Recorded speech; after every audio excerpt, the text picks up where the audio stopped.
Hey everyone, I'm Pine and welcome to Cuit. What is Cuit, you ask? I like to call it a logic circuit manipulation puzzle game. It's on Steam Greenlight right now, but there's a free open beta available, and this is what it looks like. So Cuit is short for circuit because this game is about circuits. We have batteries, which act as power source. They output power on the wire they're connected to. And we have a goal tile, which we have to provide with power. So we have to get the power from the batteries to the goal tile. And we can do so by manipulating the parts in the circuits in between.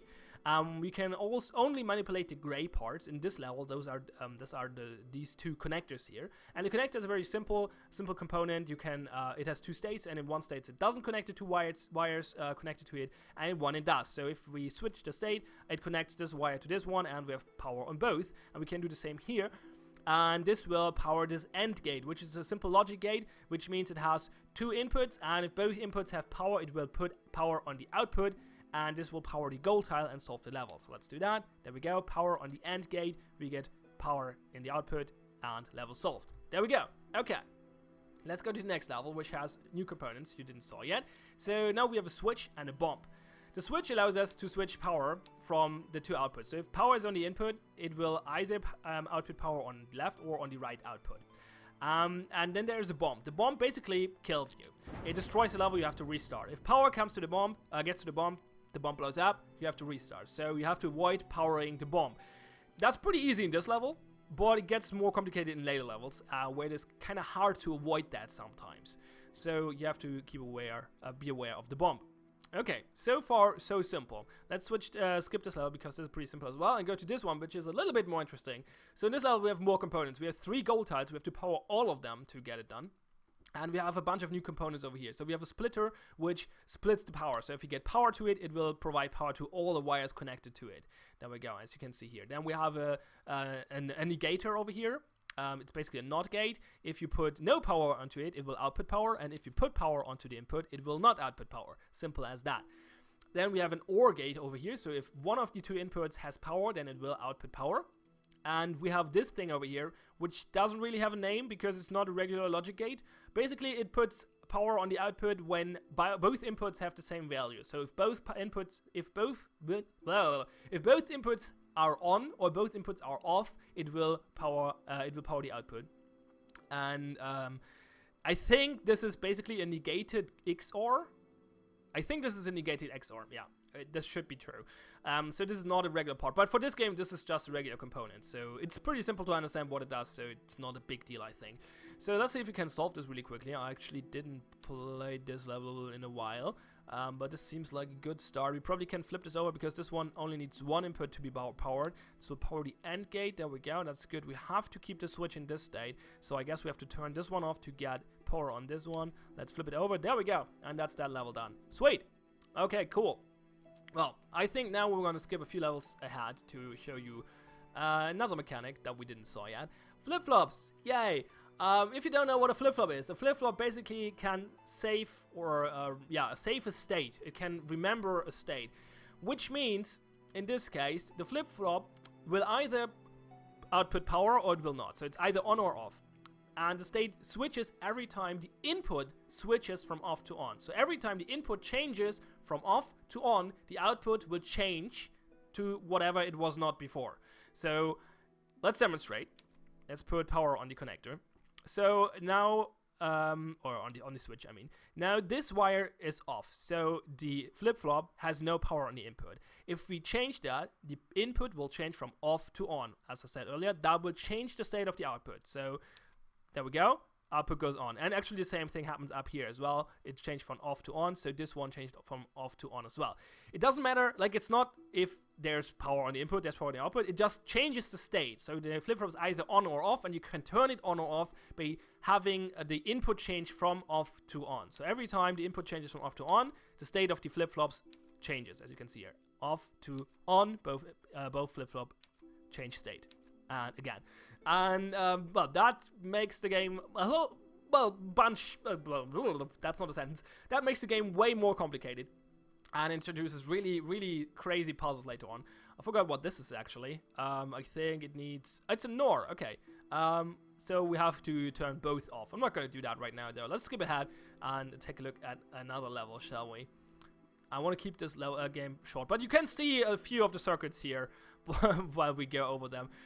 They're pretty complex, and those are the first few ones. The game gets more crazy later on.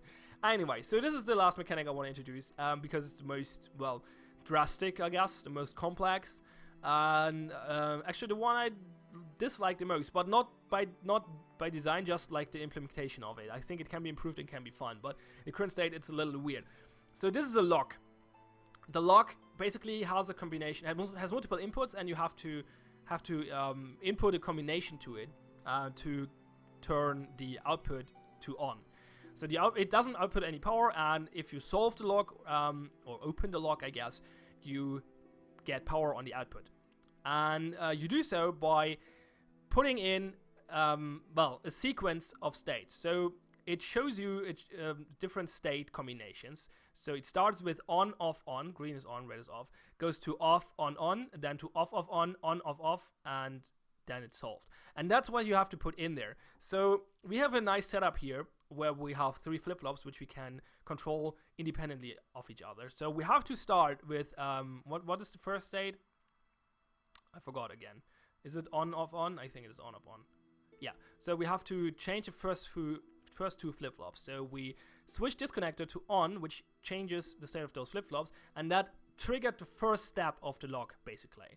And now I'm gonna turn this off again, which will not change the flip-flops yet. And now we turn all flip-flops, or disconnect all flip-flops again. And take a look at the second combination we have to put in. I think it's off, on. No, what's the second one? So on, off, on to off, on. Okay, so we have to change the state of the first 2 flip-flops.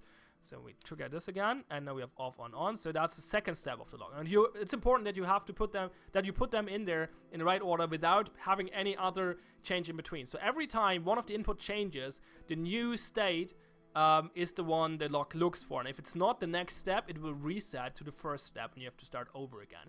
And in cases where and sometimes this means that you have to change multiple wires at the same, or multiple inputs at the same time, which is fairly easy in this level because the level is set up to be easy for a lock, but it's a little bit more tricky in later levels. So let's just keep that in mind. Okay, what's the next step? Off, on, apparently. So we only have to switch this one. There we go, and it's followed by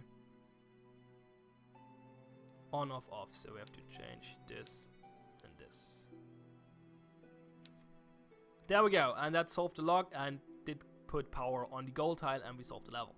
And that's how locks work. And I think it's an interesting idea. Like the locks are an interesting idea, but I think the implementation is a little lacky. So first of all, it's annoying that you have to wait for the whole sequence to go through again. Like if you have to wait for a whole sequence to see the start again, which is quite annoying. Also, so it would be nicer to just click through it maybe, or I don't know, show all of them at once, maybe in a hover or something along those lines. And also it would be nice to see in which state the lock is right now. Like there's no fun in if you have like a small misstep in the beginning and the lock has like 5 steps and you click around to get the other steps done and it doesn't work, and you don't even know why it doesn't work because you didn't realize you made a small mistake like in the first step or something, then that's really annoying. And therefore I think the lock should be designed in a way where it basically shows the next step, or it shows the steps that are unlocked already, and should show which steps are not yet, and should flash or a flash red or something when there's an error and it resets. It should just give more feedback, because I think the idea of the lock is interesting, and a lot of puzzles are based on the idea of the lock. Not all of them. There are some circuits without locks. This one, for example. Oh yeah, there are wireless connectors in this one, so you have a receiver and a connector and stuff, and other parts. And it's pretty. The game has a lot of different components. That's quite interesting. Anyway, I think the lock is a good idea, but it should be presented a little better. In general, the game is a cool idea. It's pretty straightforward. Not straightforward, but there's nothing crazy to it. Like it's just basic logic. Basic electronic engineering, I guess. It's just logic gates, basically, which you have to connect or disconnect or change a little bit around. And you have to try to figure out. But the levels are pretty well designed, and therefore the puzzles are quite challenging and interesting. The difficulty curve is maybe a little steep for someone who's not experienced with this kind of stuff, but for someone who is, or in general is experienced with tough logic puzzles, the difficulty curve is pretty well designed, I think, for those kind of people. but it might be a little rough for someone who's not as experienced. So yeah, this is only the open beta, so this is not a full game, so it doesn't contain. Yeah, it doesn't have the level designer in it yet, but there will be a level designer on release.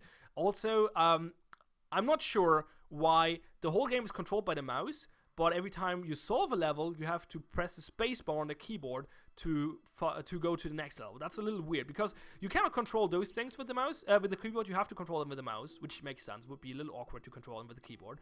But why am I forced to go to the next level with the keyboard again? Why can I not click somewhere to go to the next level?